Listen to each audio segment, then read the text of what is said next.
It's been awful and dusty for the most part, but the air here is nice and clear.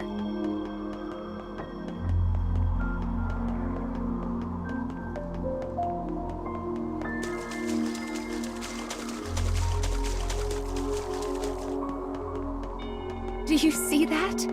The air is so clear here, fish even swim in it. That's actually quite odd now that I think about it.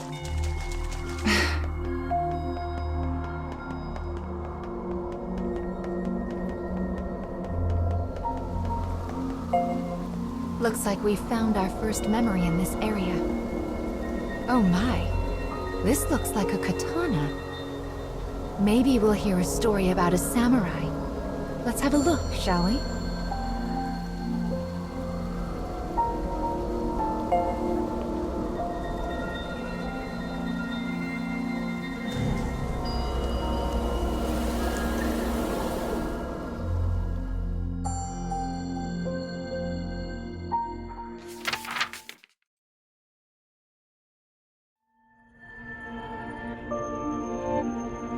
A man sits alone.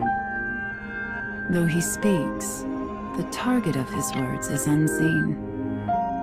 To this invisible listener, he offers praise for a task well handled. His eyes narrow. He hesitates. Then, his voice a rasp, he murmurs an instruction. On to the next. The target of his words is revealed behind the scrim of a dividing wall. She also sits alone. In her hand rests a small scroll adorned with a face. Slipping the scroll into the folds of her robe, she stands and makes her response. Understood.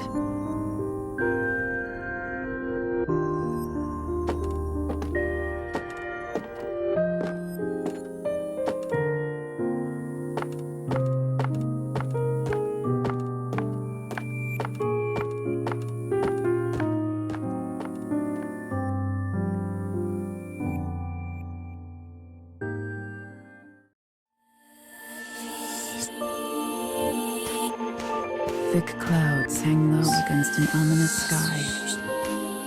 The castle town bustles as people move to and fro. A family traveling the road catches her eye. The child smiles brightly, her eyes sparkling. The darkness of the woman's own life could never know such pleasant light. Brushing aside her melancholy, she makes to leave town.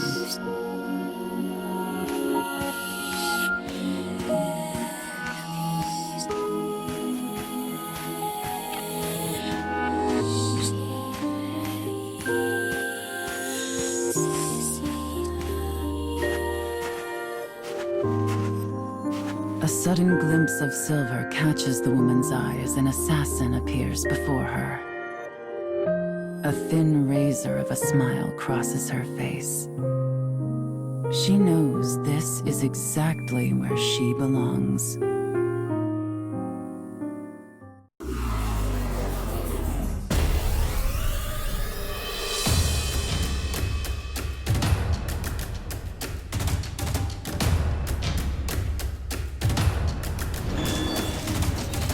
You should leave before I change my mind.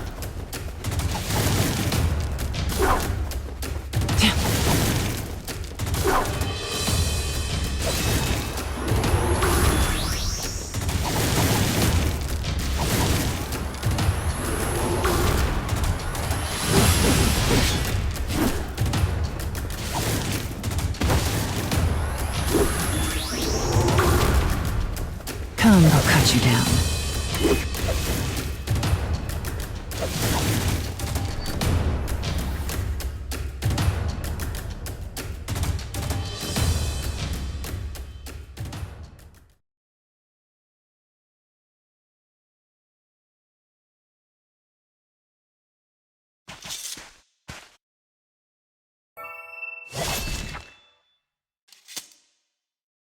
She claims the assassin's life before body can meet Earth.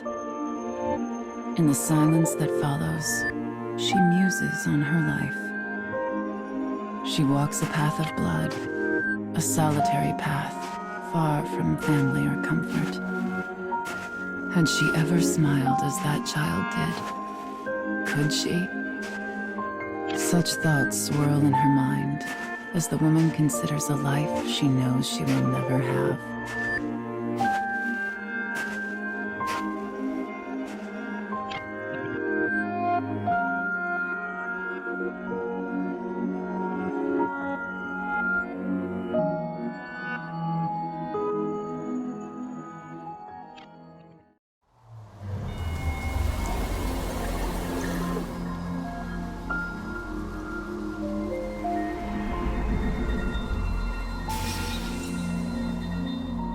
Well, it seems this tale involves a female assassin. I wonder what the secret to her strength is.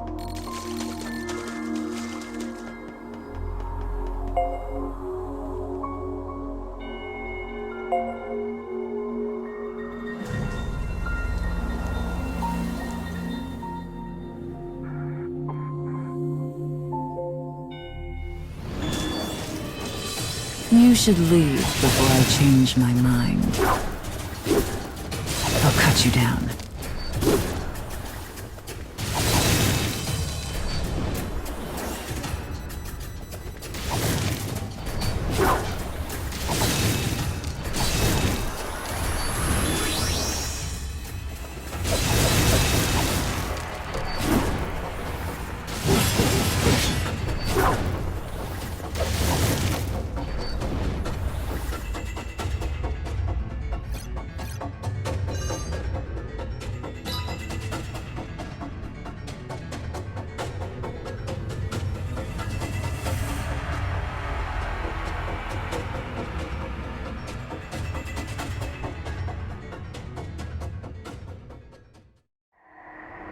Do they just want to slow our progress? Or is there some deeper goal? Sometimes I wonder what those dark foes are trying to accomplish.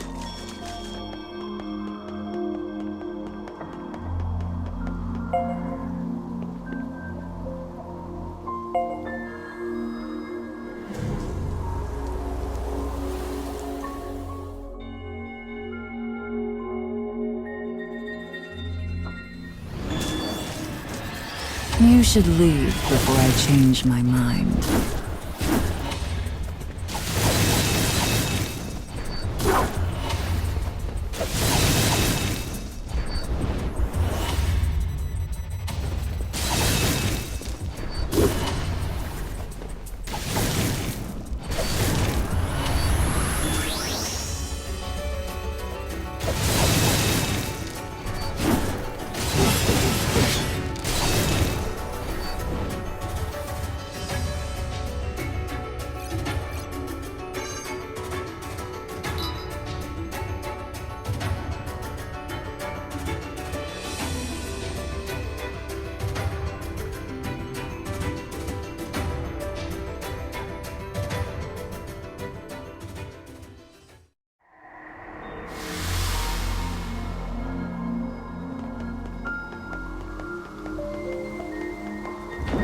My, that's a large gate.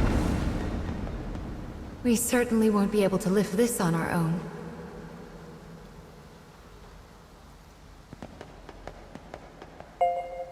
What a good eye you have.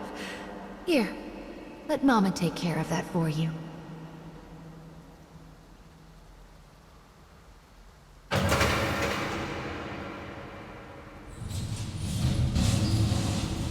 There now. That wasn't so hard. A collapsed bridge? Oh dear. The Scarecrow is so close. There must be a way to get past this. Wait here, child. Mama will take a quick peek around.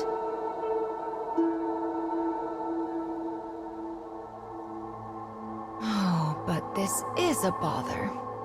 Who even lowered the water in the first place? I do wish these levers weren't quite so heavy.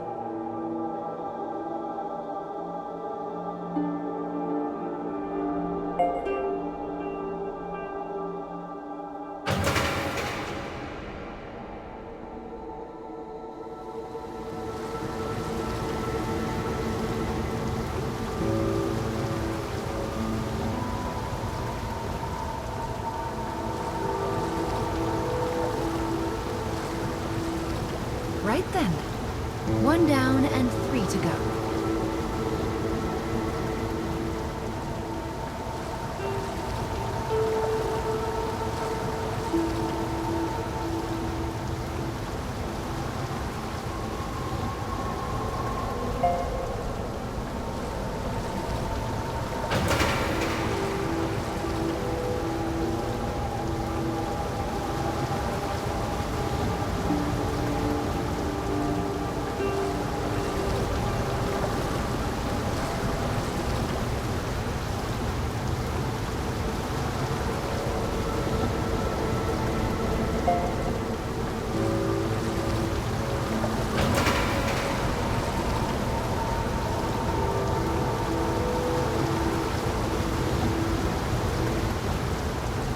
I think our mission is going quite well so far. I just hope those two find happiness.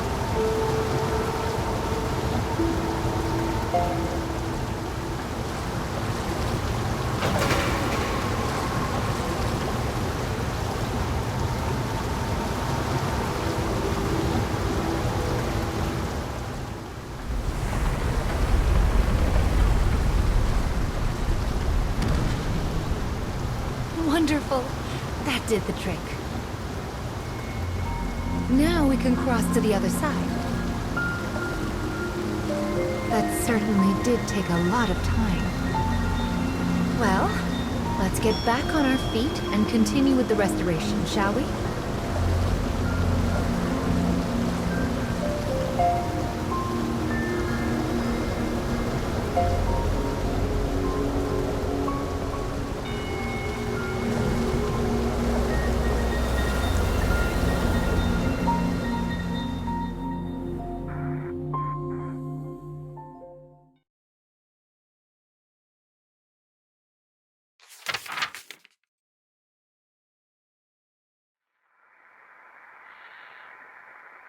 The girl stirs from a thin sleep, her features weary as a woman thrice her years.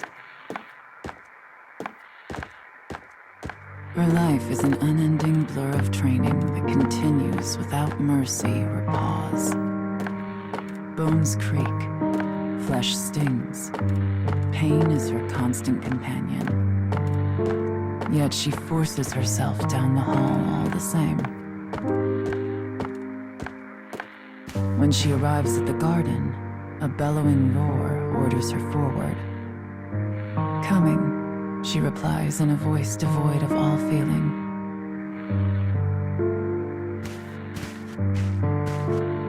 She readies an apology for her tardiness, knowing full well it will not be heard. As suspected, the man cuts off her words and begins to berate her without pause. You will learn to honor punctuality, girl. You are a tool of our master, and a tool is of no use if it is not present when needed. Thus begins another day of the girl's deadly training.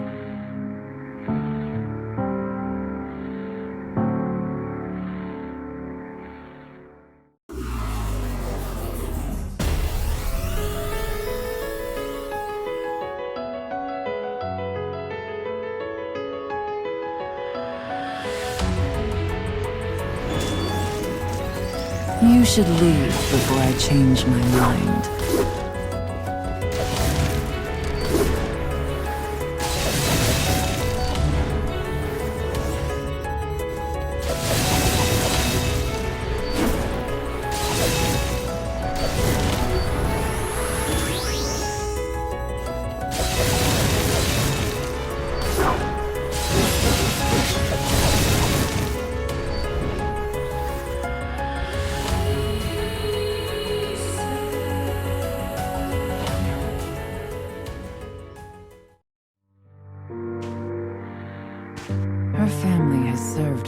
its clan for generations. When the Lord decides an enemy needs to die, her family carries out the sentence. Her path had been laid before she was even born. The path of a trained killer. There is no freedom for her, no thought of a different way. The path simply was.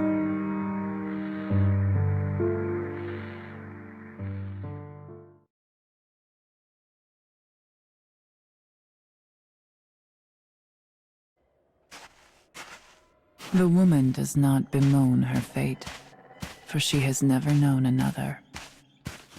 Yet, when she thinks of the things she will never have, she feels a terrible sadness.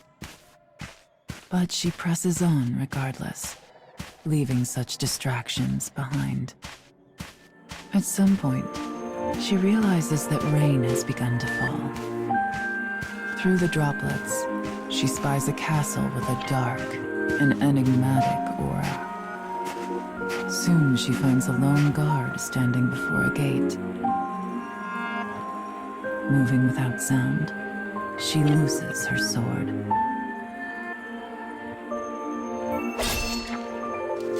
With death delivered, she sheathes her blade and presses on.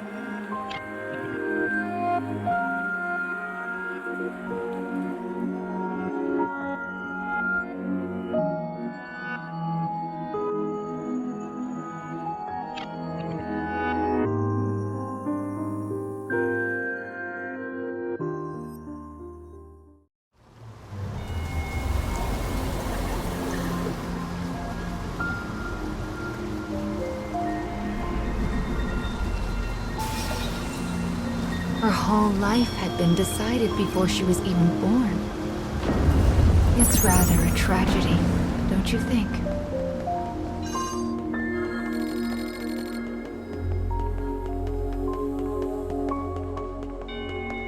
I'm sure you must have a birthplace as well. A place you...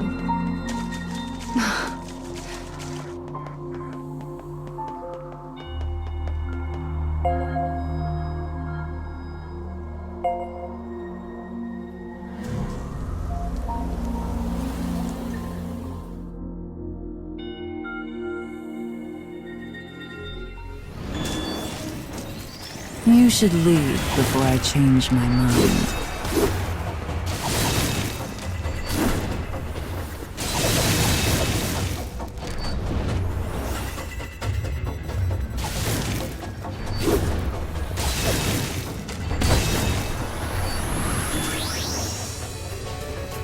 I'll cut you down.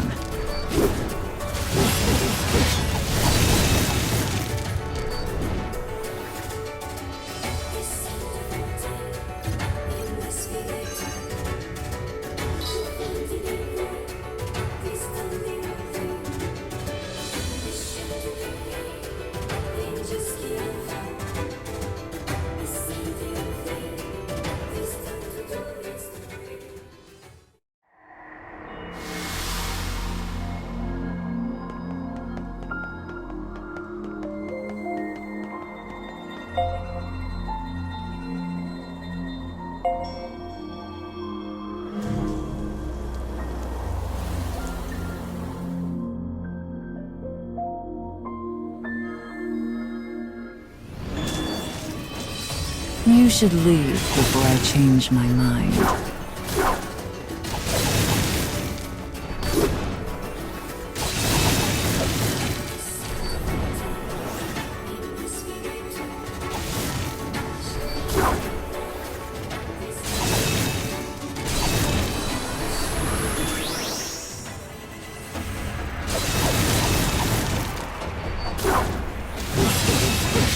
I'll cut you down.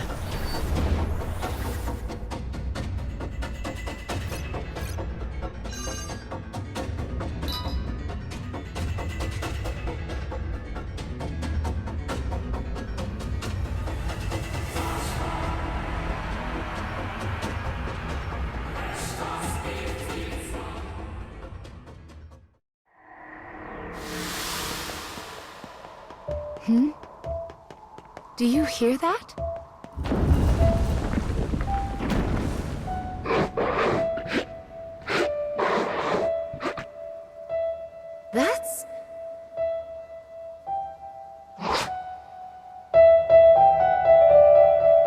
It escaped again. What's that sound? Oh! The stairs make music when you step on them. Do you think that monster was playing the steps? That's a rather cute thing to do, don't you think?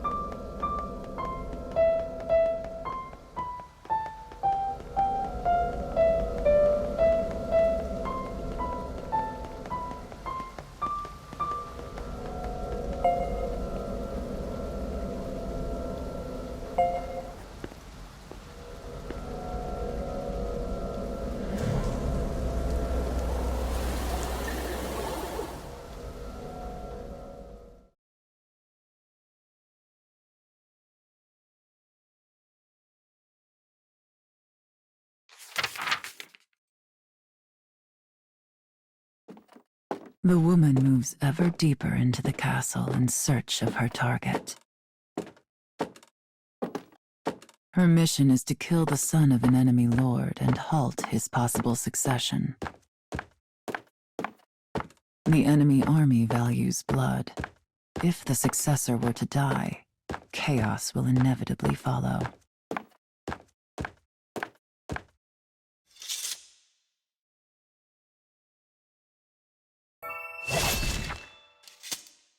Slaying the son will create confusion, giving her own lord an opening for attack.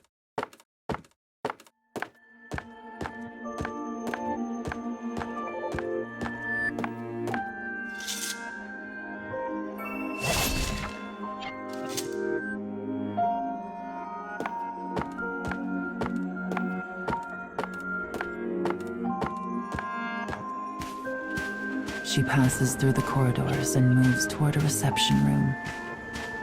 Outside, the rain falls in endless gray sheets.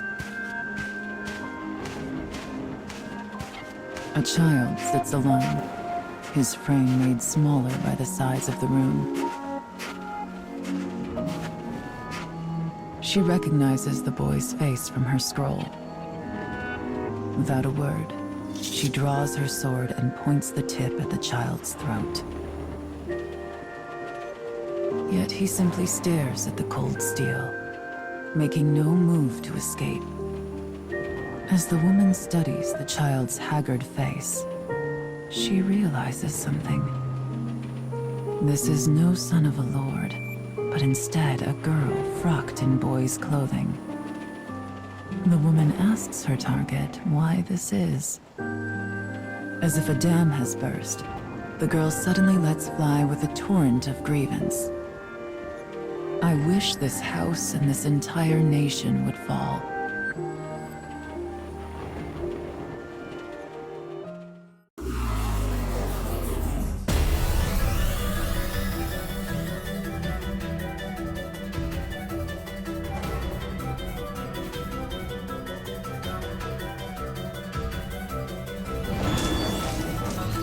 You should leave. I'll cut you down.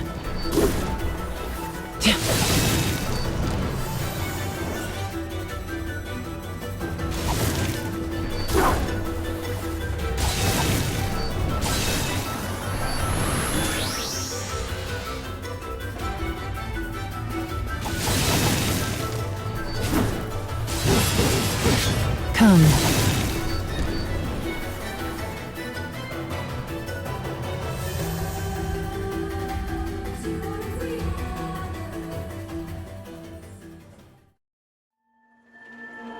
The girl begins to tell her tale. I am not but a puppet who dances at my father's tomb. I'm no child to him, merely a tool to be used. I even denied my own heart and took false gender in order to fulfill my role. And as this house's tool, I live only to be killed.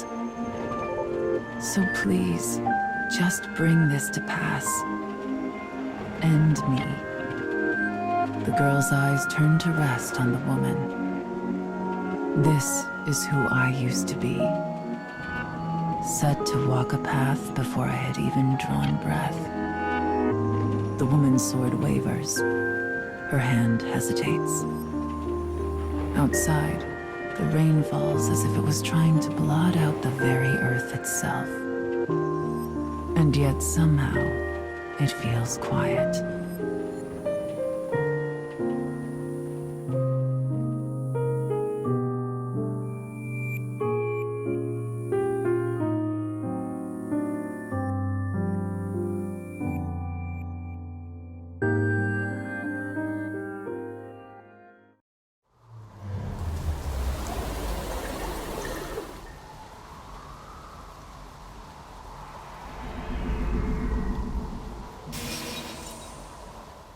The next memory should be the last one in this area.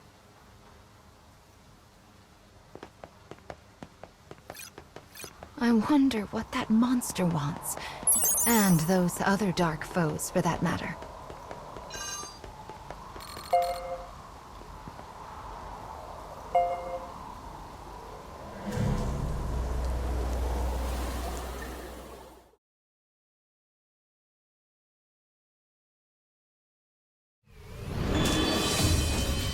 You should leave before I change my mind.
You should leave. I'll cut you down.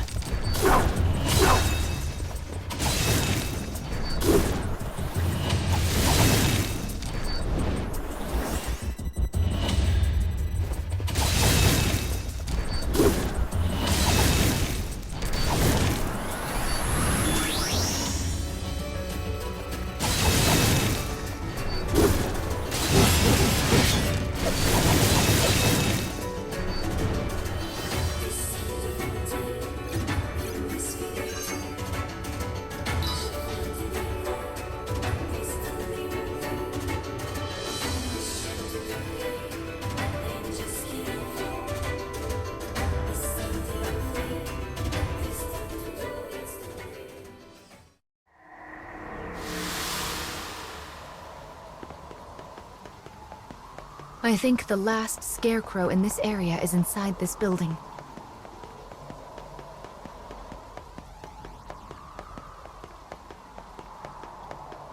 Oh my, again! What terrible timing these things have. Mama will open this straight away.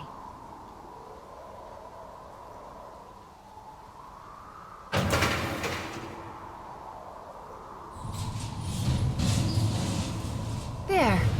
Can you get through now?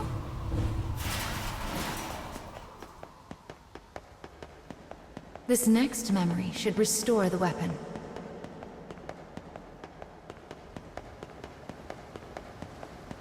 The scarecrow is right there. Brave faces now.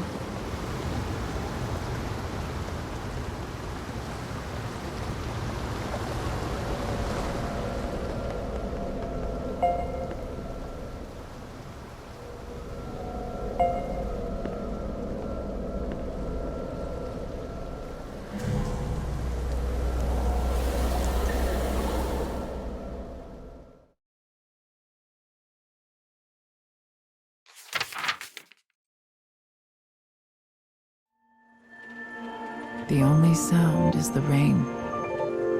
A long moment passes.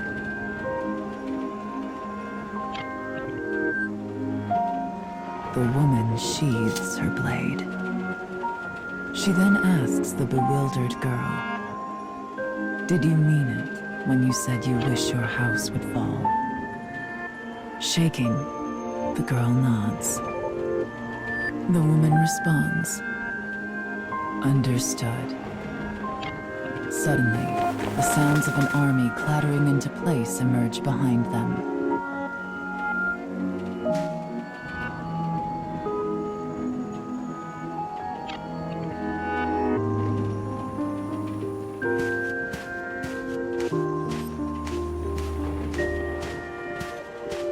A score of soldiers bursts into the reception room.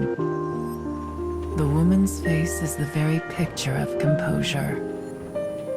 "Come then," she whispers.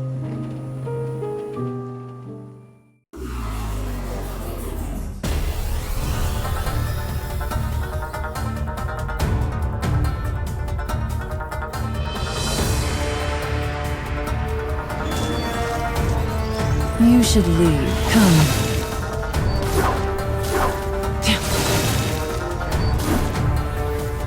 "I'll cut you down."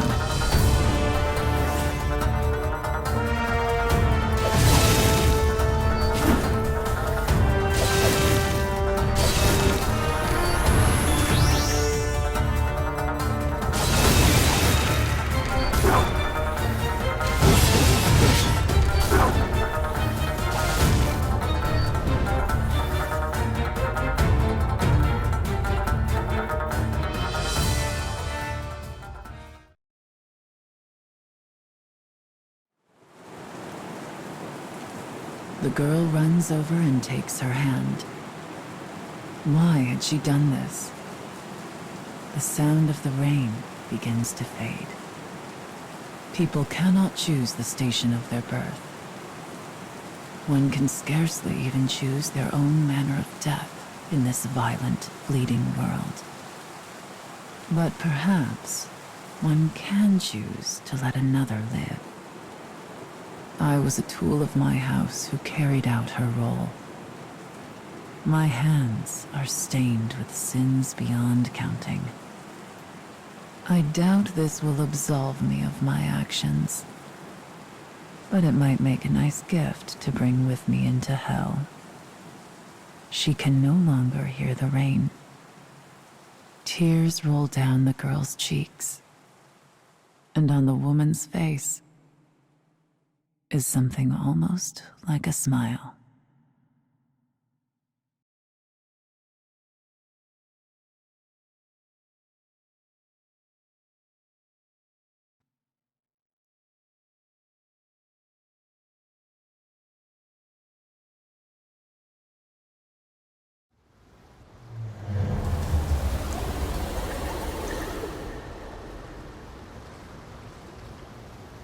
Perhaps freedom, in the truest meaning of the word, never existed to begin with. We are bound by heavy chains, which closes many doors, and one often lacks the will to choose from the remaining options.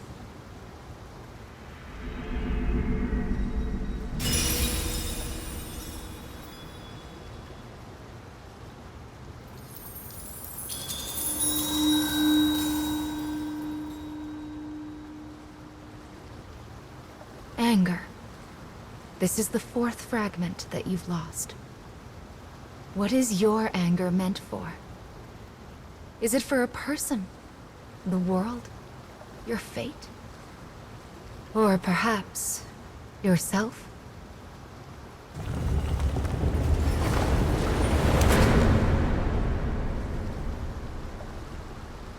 The time when you will also have to choose draws nearer.